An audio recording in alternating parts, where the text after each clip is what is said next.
Bladder infections are super common, and 65% of us women will have one in our lifetime. Just once would be bad enough, but some people go on to have recurring bladder infections, or they have a bladder infection that doesn't seem to clear, or they feel like all the bladder symptoms of an infection there, but there's no infection. This is miserable and affects fun things in your life like sex, travel, or just feeling good in your body.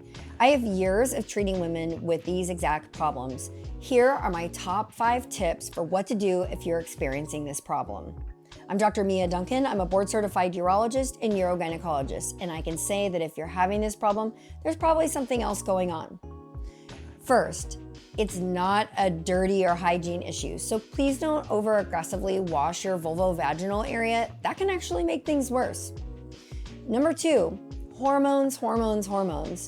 If your vaginal estrogen is low, and yes, that can happen at any age for various reasons, that could be why you feel like an infection when you don't have one, or why you're getting real and true recurrent bladder infections.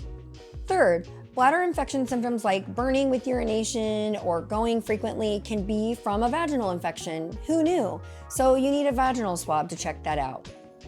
Number 4, it's possible that you have a more unusual bacteria causing your symptoms, and sometimes your primary care doctor or the urgent care doesn't have the proper testing equipment to run tests to look for these type of bacteria.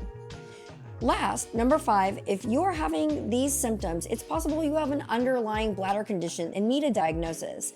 And in that case, I definitely recommend being seen. Bottom line, there are multiple things that we can do to resolve this situation by getting to the root cause. Don't hesitate to see a women's urology specialist if this is happening to you.